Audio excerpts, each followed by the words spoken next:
2, 3.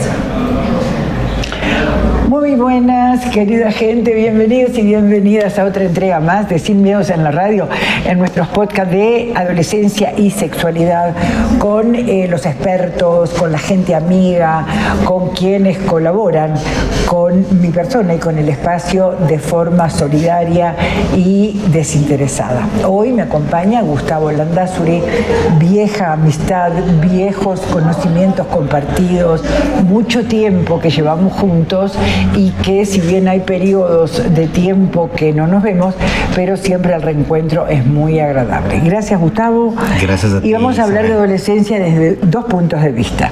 Desde el punto de vista de la psicoterapia, de qué pasa con las madres, padres, adolescentes, con los adolescentes, y también me gustaría que me contaras un poco tu experiencia como papá. Estamos claros que es un papá un poco especial, ¿no? Un papá que ha hecho terapia, un papá que es muy curioso, un papá que golpea muchas puertas para el bienestar. Pero bueno, adelante. Gracias, Gustavo, por acompañarme. No, gracias a ti, Isabel. Para mí siempre es muy grato estar aquí compartiendo. Y bueno, hoy, como te decía, no soy experto en sexualidad, pero no como tú. Bueno, pero igual, de todas maneras, mi experiencia primero como padre, sí, es todo un camino, es todo un proceso. El primero verme como un espejo también de cuando yo era adolescente y poder desde ahí tratar de ser más empático con mi hija en los momentos en que ha atravesado la pubertad y la adolescencia. Ella ahora tiene 20 años, todavía sigue creciendo, todavía sigue madurando, pero definitivamente sí es una etapa muy, diría yo, frágil para los seres humanos, para todos. Estamos atravesando en la adolescencia muchos cambios hormonales, mucha búsqueda de identidad, ¿sí? Entonces, en ese camino pienso yo que hay mucha desorientación de parte de los adolescentes. Te hablo también de mi parte, porque no había la información necesaria en mi tiempo. Hoy creo que la información está por todos lados. Y justamente creo que es importante como padres canalizar bien esa información para que llegue una información veraz, una información profesional y sobre todo tratar de que el adolescente tenga un espacio empático con los padres, donde pueda hablar, donde pueda expresarse, donde sus confusiones puedan ser aceptadas sin juzgar. Entonces sí es un momento, ya te digo, de mucho alto y bajo, ¿no? Porque también nosotros a veces perdemos la paciencia, lógicamente queremos marcar límites, queremos educar a nuestros hijos de la forma en que nosotros creemos que es la positiva, la que está llena de valores, etcétera. Pero en eso, claro, la indecisión que tienen los adolescentes todavía al verse no identificados en muchos aspectos, y en eso también tiene que ver mucho su sexualidad. Entonces hay que ser muy pacientes, muy empáticos.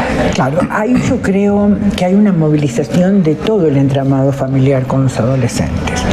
Y yo no sé qué pensás vos, Gustavo, pero también creo que la etapa de la adolescencia un poco muestra todo lo que hicimos antes, ¿no? Es decir, respecto al diálogo, respecto a cómo los tratamos, si los respetamos, si los castigamos, si los escuchamos. Y me parece que en esa etapa, independientemente de que siempre hay una explosión biológica, psicológica, social, etcétera, me parece que hay, digamos, como un resultado, ¿no? Un pre-resultado de cuánto dimos, cómo lo dimos, independientemente de que no pasa esto por un juicio de valor de bueno o malo, sino de las herramientas que tuvimos para poder construir a estos sujetos de derecho, ¿no? Y que muchísimas veces les negamos la información, no les damos darnos el tiempo necesario, etcétera. Me parece que viene un poco por ahí, ¿no? Sí, sabes que mucho sucede que como padres, y creo que como madres, sobre todo las mujeres, tienden a juzgarse mucho de cómo ha sido su rol maternal o paternal. Me ha sucedido a mí también, porque hoy, claro, mi hija tiene 20 años, entonces puedo ver un poco, como tú dices, los resultados de lo que he tratado de hacer de la mejor forma y con todo el amor del mundo, pero como tú dices, también tenemos limitaciones en nuestras herramientas. Muchas veces también estamos atravesando experiencias difíciles en nuestra propia vida, qué sé yo, cuestiones de trabajo, relaciones, padres, etcétera, enfermedades, salud, etcétera. Entonces, no muchas veces podemos tener esa, digo yo, como esa sensatez, ¿no? Equilibrio. Y ese equilibrio para poder justamente abordar los temas de sexualidad con nuestros hijos y poder, como te decía, como encaminarles para que la información llegue bien y todo. Entonces, también creo que hay que ser muy condescendientes con nosotros mismos y saber que, como te decía, hacemos lo mejor que podemos desde nuestros estados de conciencia y desde nuestras herramientas, ¿no? Verás, yo creo que también, me parece a mí, la movilización de los adolescentes nos pasa a los adultos por el paso del tiempo. Quizás sea el primer momento que nos enfrentamos a la vejez, o por lo menos a ese cambio vital de un momento muy preciso, muy duro también, y que el desequilibrio nos viene como compartido con los jóvenes, ¿no? Porque no podemos darle el tiempo. A mí el tema del tiempo con los niños me parece que es vital, y con los adolescentes más todavía. Y también esto viene muy enganchado, muy unido al tema de los límites, ¿no? Al tema de decir no, al tema de poder visualizar y manejar adecuadamente la manipulación de los jóvenes, porque son muy... Sí, muy inteligentes. Muy pilas. Sí, definitivamente, así como nosotros conocemos a nuestros hijos, ellos también llegan a conocernos. Claro, por supuesto. Y saben de qué pata cojeamos y por dónde pueden justamente manipular. De una manera brillante y sutil. Sí. Sí. Y sobre todo con temas a veces emocionales. A mí me ha pasado mucho que con el tema emocional viene esa como manipulación, ¿no? Pero justamente ahí viene el poder ser firmes. La firmeza no tiene que ver nada con la violencia. No, absolutamente que no. Pero sí tenemos que marcar límites y mantener los límites, porque el adolescente lo que necesita es una estructura. Y al verse en una estructura, entonces existe primero el respeto por el padre o la madre o el cuidador en cualquier caso, y también va generando su propia estructura, se siente seguro. Entonces el poner límites es muy importante, puede ser doloroso a veces, sí, porque castigarle al hijo o a la hija cuando ha llegado tarde, o ya cuando son grandes que se pegan los tragos, que esto y lo otro. Entonces hay infinidad de cosas, pero creo que lo más importante es quedarnos firmes con los límites, porque si no perdemos el valor, perdemos el respeto, ¿sí? Y claro, como tú dices, es confrontativo porque es una etapa diferente de nuestra vida, ¿sí? Al ser adultos y ahora estar a cargo o tener la responsabilidad de educar, de guiar a otra persona que también tiene un entorno, que también va a crecer, ser un adulto funcional y que también va a influir en la sociedad. Entonces es una responsabilidad que es como que pesada, ¿no? Te enfrentas a esa responsabilidad en el momento de la pubertad o adolescencia. Sí, totalmente. Ahí es cuando viene... Uno toma noción. Claro, y es como uno despierta y dice, wow, o sea, estoy siendo responsable y estoy a cargo de esta persona. Entonces trato de ser lo mejor, trato de leer. En mi caso yo trataba de leer, de informarme, de hacer cursos, de charlas, videos, lo que sea, porque creo que es importante. Pero lo más importante que yo he encontrado, Isa, es que realmente uno tiene que tratar de tener una comunicación con el adolescente, ¿sí? Y no soltar el hilo de la comunicación, porque es ahí cuando se puede perder un poco, porque el adolescente lógicamente busca sus fuentes de información, que normalmente no son los padres. Y no son las adecuadas. Exacto. Entonces, son los amigos, las amigas, los conocidos, los compañeros, el internet, la televisión, las películas, ¿sí? Y eso abre un abanico de información que no siempre es la correcta y no siempre es la verdadera. En mi caso, por ejemplo, te digo, yo viví mi adolescencia y tratando como de descubrir más los temas de sexualidad con la pornografía, por ejemplo. El 90, no sé, no tengo porcentajes reales, sí, pero es muy frecuente. Es súper frecuente, sobre todo en los hombres, creo yo. En todos, sí, en todos. Pero esa es como la puerta, ¿no? Sí. Encontramos porque no hay comunicación en casa. Sí. Yo, a pesar de tener unos padres maravillosos, creo que tampoco no tenían estas herramientas como para poder sentarse a conversar directamente de muchos temas que para uno eran importantes. Entonces, claro, ahí comienza la desinformación. ¿Y qué pasa? Cuando creces, cuando te haces adulto, tienes que deconstruir todo eso para volver a construir un concepto de tu sexualidad, un concepto de tu género, de las relaciones sexuales, etc. Entonces, creo que en eso es importante, como te digo, mantener esta comunicación constante con el hijo o la hija adolescente para no tener esta información no debida, ¿sí? O desmentirla o ponerla en otro contexto para que el adolescente también tenga otras herramientas, otras visiones, ¿no? ¿Qué hiciste cuando Analia te preguntó por primera vez y qué hicieron tus padres cuando vos preguntaste por primera vez? Porque digamos, vos estás ahí en esta generación intermedia. Además tiene unos papás preciosos y una mamá que me quiere mucho. No nos conocemos, sí, pero nos adoramos. Sí, totalmente. Entonces estás ahí como en una generación sándwich. Pero sí. ¿Qué hiciste? ¿Qué hicieron tus padres cuando vos preguntaste por primera vez y qué hiciste vos con Analia cuando te preguntó por primera vez? Totalmente diferente los contextos, las épocas, la información, los perfiles. Pero sin embargo me pasó algo muy similar, que había mucha timidez. ¿Por parte tuya? Por parte mía había mucha timidez de preguntar a mis padres sobre temas sexuales. Sí, no había como no me sentía seguro de poder abordar un tema así. Entonces, claro, lo abordé ya un poco ya más grande, ¿no? De ciertas cosas, pero en principio había esa timidez y no lo pude hacer. No lo pude hacer. Con mis padres no pude tener una comunicación abierta acerca de la sexualidad. Claro que ellos confiaban un poco, por ejemplo, en la educación de mi colegio, que era un colegio muy especial, muy humanista, en donde sí había información, donde sí me daban clases de educación sexual, etc. Entonces creo que confiaron mucho en eso.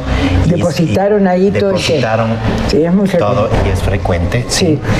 Y con mi hija me sucedió algo parecido, que ella no se atrevía a preguntar, tal vez por la diferencia de género, ¿sí? Puede ser. Sí, tal vez. Pero pero en general pasa más por la calidad del vínculo. Ajá. Pero pero fui yo más bien el que encaró el tema. Sí, el que comencé a preguntar, comencé a conversar de estos asuntos, de cómo se siente, de cómo está con su regla, por ejemplo, cómo se siente con los chicos, con las chicas, etc. Entonces, desde ahí se ha abierto un diálogo, ¿sí? En donde hemos podido estar en confianza y poder tener la libertad de que pregunte, de que opine, ¿sí? Entonces creo que ese impulso que yo le di, que muchas veces creo que es importante también para los padres, que si es que no se ve que el hijo tal vez se atreve o tiene la confianza, entonces empujar un poquito, ¿no? Para que exista ese campo en donde sí, habilitarlo, ¿no? Habilitarlo, como decirle, mira, aquí está, ten confianza, no serás juzgada, no serás juzgado, ¿sí? Y que haya mucha empatía y mucha también curiosidad, ¿no? Porque también se pueden compartir cosas, experiencias, etcétera. Entonces, creo que por ahí fue mi experiencia. Bueno, es una excelente experiencia, te diré, ¿no? Bueno, vos siempre fuiste muy buen padre y eso es muy loable de tu parte. Yo creo que muchísimas veces he tenido consultas de que te llaman. Mi hija me preguntó sobre la menstruación y no supe qué contestarle. Es decir, no saber contestar, digo, es tremendo para la persona, no solo la que pregunta, sino la que no puede contestar, porque ustedes imaginan, una persona que no puede explicarle lo que es la menstruación a su hija, o de muchísimo, la pregunta más frecuente que descallan es cómo vienen los hijos al mundo, ¿no? Entonces yo siempre les digo que lo que tienen que hacer es buscar soportes. Claro. Libros, hay cosas muy buenas, ahora en internet está el mundo entero y cosas de muy buena calidad, y si no, profesionales. Yo he tenido madres, Isabel, hacete cargo, yo claro. No puedo hacerte, lo cual me parece bien, ¿no? Porque digo, sí. A mí me moviliza mucho todo esto, me parece muy bien, ¿no? Pero en todo caso, creo yo que uno como adulto no puede responder porque uno no lo tiene resuelto internamente, ¿no? También sucede eso mucho. También hay cosas que no sabemos, que no conocemos, que no hemos resuelto, ¿sí? Pero ahí viene una oportunidad, creo yo, y es la oportunidad de poder hablar con tu hijo, con tu hija, y decirle, bueno, mira, ser sincero, ¿no? No conozco bien este tema, pero averigüémoslo, busquemos la información, busquemos una persona que nos pueda guiar en esto. Yo no sé tanto, entonces hagámoslo juntos. Elemental. Hay esa oportunidad. Yo creo que ahí también esto tiene que ver, a ver, yo creo que el tema de lo sexual, justamente por ser una entidad que ha estado tan sujeta a tanto prejuicio, a tanto tabú, a tanto ocultamiento, ha acumulado en sí misma la entidad un montón de sinverdades, ¿no? Un montón de fantasías, un montón de expectativas incluso. Y que muchísimas veces hay personas que tienen mucha frustración sexual. Y me parece que son esos adultos los que no pueden contestar. Por supuesto. Yo digo, bueno, en nuestra época tampoco no había muchas herramientas.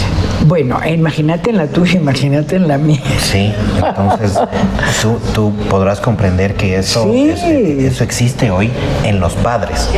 Sí. Entonces, claro, como te digo, creo yo que hay esta oportunidad de incluso aprender juntos y resolver cosas juntos, ¿sí? Pero abrirse y decir, bueno, no conozco muy bien este tema, pero busquemos ayuda. Y lógicamente, sí creo que es un buen consejo, si se podría decir, que los padres también acudan a un sexólogo, a una sexóloga, ¿sí? No hay nada que temer, es parte de nuestra humanidad, es parte de nuestra naturaleza. Entonces necesitamos abordar eso también, así como abordamos nuestras emociones, así como abordamos nuestros problemas, también es abordar nuestra sexualidad y revisarla, ¿no? Revisar cómo estamos, cómo nos sentimos con nuestra sexualidad, con nuestra pareja, con nuestro esposo, esposa, que muchas veces no se habla, no se dice nada, y ahí es donde se generan muchos conflictos. Totalmente de acuerdo. Y desde tu punto de vista profesional, ¿has tenido abordajes con padres, con chicos? Mira, más he tenido abordaje con parejas. Con parejas. Sí. En donde, es importante. Sí. Más que con padres o madres, que sí ha habido algunos casos en que han tenido estas situaciones que la traen a terapia acerca de sus hijos, que lo hemos abordado no profundamente, pero sí desde una guía, ¿sí? Y desde, como te decía, la libertad de que pueden hablar, pueden expresarse con sus hijos, porque ellos ya saben muchas cosas, incluso que nosotros no. No, por supuesto, pero yo siempre pienso que cuando uno logra abrirse y pedir ayuda, ya diste un paso importante. Por supuesto. 50% del camino recorrido, sí. Porque perdiste la vergüenza, porque tuviste que buscar, porque hay un interés, sobre todo. Exacto. Porque hay un interés. Gustavo, querido, muchísimas gracias. No, a ti. Siempre es cortito el tiempo. Sí, pero bueno. Ya veremos de tener otros encuentros. Agradecerte profundamente y seguir construyéndonos en salud, en bienestar, siempre. En apertura. Muchísimas gracias. Conmigo para gente hermosa, muchísimas gracias por habernos acompañado y en el próximo podcast nos volvemos a encontrar.